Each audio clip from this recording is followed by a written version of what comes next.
2 Raja-Raja pasal 19, Yerusalem luput dari tangan Sanherib. Segera Sudah Raja Hizkia mendengar itu, dikoyakkannya lah pakaiannya dan diselubunginya lah badannya dengan kain kabung, lalu masuklah ia ke rumah Tuhan. Disuruhnya lah juga Eliakim, kepala istana, Sebna, panitera negara, dan yang tua-tua di antara para imam dengan berselubungan kain kabung kepada Nabi Yesaya bin Amos. Berkatalah mereka kepadanya, beginilah kata Hizkia, hari ini hari kesesakan, hari hukuman dan penistaan, sebab sudah datang waktunya untuk melahirkan anak, tetapi tidak ada kekuatan untuk melahirkannya. Mungkin Tuhan Allahmu sudah mendengar segala perkataan juru minuman agung yang telah diutus oleh Raja Asyur tuannya untuk mencela Allah yang hidup, sehingga Tuhan Allahmu mau memberi hukuman karena perkataan-perkataan yang telah didengarnya. Maka baiklah engkau menaikkan doa untuk sisa yang masih tinggal ini. Ketika pegawai-pegawai Raja Hizkia sampai kepada Yesaya, berkatalah Yesaya kepada mereka, beginilah kamu katakan kepada Tuhanmu, beginilah firman Tuhan, janganlah engkau takut terhadap perkataan yang kau dengar yang telah diucapkan oleh budak-budak Raja Asyur untuk menghujat aku. Sesungguhnya aku akan menyuruh suatu roh masuk di dalamnya, sehingga mereka mendengar suatu kabar dan pulang ke negerinya. Aku akan membuat dia mati, rebah oleh pedang di negerinya sendiri. Ketika juru minuman agung pulang, didapatinya Raja Asyur berperang melawan Libna, sebab sudah didengarnya bahwa raja telah berangkat dari Lakis. Pada itu raja mendengar tentang Tirhaka raja Ethiopia berita yang demikian, sesungguhnya ia telah keluar berperang melawan engkau. Maka disuruhnyalah kembali utusan-utusan kepada Hizkia dengan pesan, beginilah harus kamu katakan kepada Hizkia raja Yehuda, janganlah Allahmu yang kupercaya itu memperdayakan engkau dengan menjanjikan Yerusalem tidak akan diserahkan ke tangan Raja Asyur. Sesungguhnya engkau ini telah mendengar tentang yang dilakukan Raja-Raja Asyur kepada segala negeri, yakni bahwa mereka telah menumpasnya. Masakan engkau ini akan dilepaskan? Sudahkah para Allah dari bangsa-bangsa yang telah dirumuskan oleh nenek moyangku dapat melepaskan mereka, yakni Gosan, Haran, Rezef, dan Bani Eden yang di Telasar? Di manakah raja negeri Hamad dan Arpad, raja kota Sefarwaim, raja negeri Hena dan Iwa? Hizkia menerima surat itu dari tangan para utusan lalu membacanya. Kemudian pergilah ia ke rumah Tuhan dan membentangkan surat itu di hadapan Tuhan. Hizkia berdoa di hadapan Tuhan dan dengan berkata, ya Tuhan Allah Israel yang berkata di atas kerubim, hanya Engkau sendirilah Allah segala kerajaan di bumi. Engkaulah yang menjadikan langit dan bumi. Senikanlah telingamu ya Tuhan dan dengarlah, bukalah matamu ya Tuhan dan lihatlah. Dengarlah perkataan Sanherib yang telah dikirimnya untuk mengaibkan Allah yang hidup. Ya Tuhan, memang raja-raja Asyur telah memusnahkan bangsa-bangsa dan negeri-negeri mereka dan menaruh para Allah mereka ke dalam api, sebab mereka bukanlah Allah, hanya buatan tangan manusia, kayu dan batu, sebab itu dapat dibinasakan orang.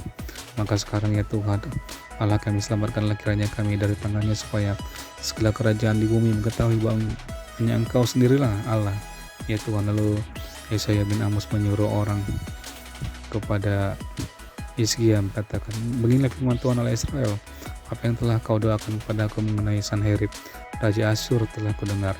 Inilah firman yang telah diucapkan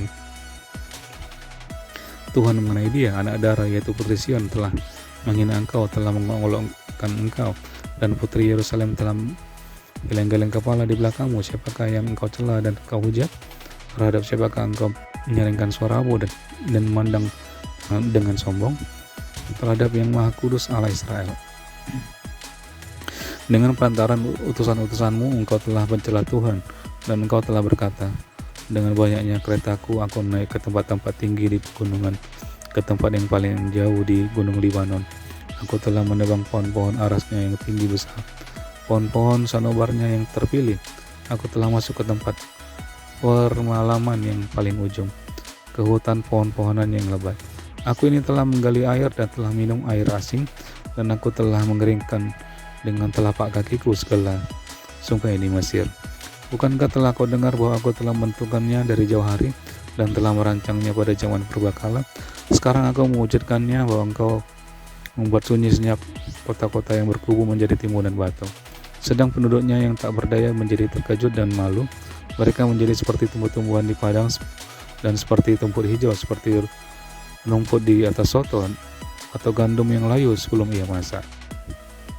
Aku tahu jika engkau bangun atau duduk, jika keluar atau masuk, atau jika engkau mengamuk terhadap aku. Oleh karena engkau telah mengamuk terhadap aku, dan kata-kata keangkuhanmu telah naik sampai ke telingaku, maka aku akan menaruh kelikirku pada hidungmu, dan kekangku pada bibirmu, dan ku akan memulangkan engkau melalui jalan dari mana engkau datang. Dan inilah yang akan menjadi tanda bagimu, hai Hizkia. Dalam tahun ini orang makan apa yang tumbuh sendiri, dan dalam tahun yang kedua apa yang tumbuh dari tanaman yang pertama. Tetapi dalam tahun yang ketiga menaburlah kamu, menuai, membuat kebun anggur dan makan buahnya. Dan orang-orang yang terluput di antara kaum Yehuda, yaitu orang-orang yang masih tertinggal, akan berakar pula ke bawah dan menghasilkan buah ke atas. Sebab dari Yerusalem akan keluar dari orang-orang yang tertinggal, dan dari Gunung Sion dan orang-orang yang terluput. Giat cemburu Tuhan semesta alam akan melakukan hal ini. Sebab itu beginilah firman Tuhan mengenai Raja Asyur, ia tidak akan masuk ke kota ini dan tidak akan menembakkan panah ke sana, juga ia tidak akan mendatanginya dengan perisai dan tidak akan menimbun tanda menjadi tembok untuk mengepungnya melalui jalan dari mana ia datang. Ia akan pulang, tetapi ke kota ini ia tidak akan masuk, demikianlah firman Tuhan. Dan aku akan memagari kota ini untuk menyelamatkannya oleh karena aku dan oleh karena Daud hambaku. Maka pada malam itu keluarlah malaikat Tuhan, lalu dibunuhnyalah 185.000 orang di dalam perkemahan Asyur. Keesokan harinya pagi, tampaklah semuanya bangkai orang-orang mati belaka. Sebab itu berangkatlah Sanherib raja Asyur dan pulang, lalu tinggallah ia di Niniwe. Pada suatu kali ketika ia sujud menyembah di dalam kuil Nisrok Allahnya, maka Adramelek dan Sarezer anak-anaknya membunuh dia dengan pedang, dan mereka meloloskan diri ke tanah Ararat. Kemudian Esarhadon anaknya menjadi raja menggantikan dia. 2 Raja-Raja pasal 20. Hizkia sakit dan disembuhkan. Pada hari-hari itu Hizkia jatuh sakit dan hampir mati. Lalu datanglah Nabi Yesaya bin Amos dan berkata kepadanya, beginilah firman Tuhan, sampaikanlah pesan terakhir kepada keluargamu, sebab engkau akan mati, tidak akan sembuh lagi. Lalu Hizkia memalingkan mukanya ke arah dinding dan ia berdoa kepada Tuhan, Tuhan, ingatlah kiranya bahwa aku telah hidup di hadapanmu dengan setia dan dengan tulus hati, dan bahwa aku telah melakukan apa yang baik di matamu. Kemudian menangislah Hizkia dengan sangat. Tetapi Yesaya belum lagi keluar dari pelataran tangga, tiba-tiba datanglah firman Tuhan kepadanya, baliklah dan katakanlah kepada Hizkia raja umatku, beginilah firman Tuhan Allah Daud bapa leluhurmu, telah kudengar doamu dan telah kulihat air matamu, semuanya aku akan menyembuhkan engkau. Pada hari yang ketiga engkau akan pergi ke rumah Tuhan. Aku akan memperpanjang hidupmu 15 tahun lagi, dan aku akan melepaskan engkau dari kota ini, dari tangan Raja Asyur. Aku akan memagari kota ini oleh karena aku dan oleh karena Daud hambaku. Kemudian berkatalah Yesaya, ambillah sebuah kue ara. Lalu orang mengambilnya dan ditaruh pada bara itu, dan sembuhlah, maka sembuhlah ia. Sebelum itu Hizkia telah berkata kepada Yesaya, apakah yang terjadi tanda bahwa Tuhan akan menyembuhkan aku dan bahwa aku akan pergi ke rumah Tuhan pada hari yang ketiga? Jawab Yesaya, inilah yang akan menjadi tanda bagimu dari Tuhan, bahwa Tuhan akan melakukan apa yang telah dijanjikannya. Maka majukah bayang-bayang itu 10 tapak atau akan mundur 10 tapak? Hizkia berkata, itu perkara ringan bagi bayang-bayang itu untuk memanjang 10 tapak. Sebaliknya biarlah bayang-bayang itu mundur ke belakang 10 tapak. Lalu berserulah Nabi Yesaya kepada Tuhan, maka dibuatnyalah bayang-bayang itu mundur ke belakang 10 tapak yang sudah dijalani bayang-bayang itu pada penunjuk matahari buatan Ahaz. Ayat 12. Hizkia dan para utusan dari Babel.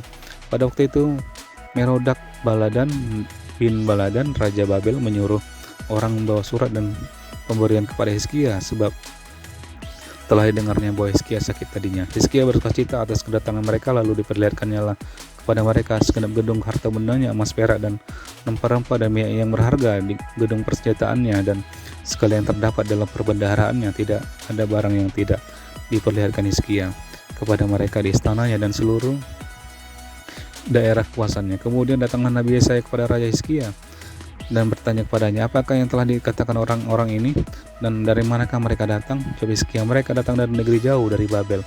Lalu tanyanya lagi, apakah yang telah dilihat mereka di istanamu? Jawab Hizkia, semua yang ada di istanaku telah mereka lihat. Tidak ada barang yang tidak kuperlihatkan kepada mereka di perbendaharanku. Lalu Yesaya berkata kepada Hizkia, dengarkanlah firman Tuhan, sesungguhnya suatu masa akan datang bahwa segala yang ada dalam istanamu dan yang disimpan oleh nenek moyangmu sampai hari ini akan diangkut ke Babel. Tidak ada barang yang yang akan ditinggalkan demikian firman Tuhan. Dan dari keturunanmu yang akan kau peroleh akan diambil orang untuk menjadi sida-sida di istana Raja Babel. Hizkia menjawab kepada Yesaya, sungguh baik firman Tuhan yang kau ucapkan itu, tetapi pikirnya, asal ada damai dan keamanan seumur hidupku. Selebihnya dari riwayat Hizkia segala kepahlawanannya dan bagaimana ia membuat kolam dan saluran air dan mengalirkannya ke dalam kota, bukankah semuanya itu tertulis dalam kitab sejarah Raja-Raja Yehuda? Kemudian Hizkia mendapat perhentian bersama-sama dengan nenek moyangnya, maka Manasye anaknya menjadi raja menggantikan dia.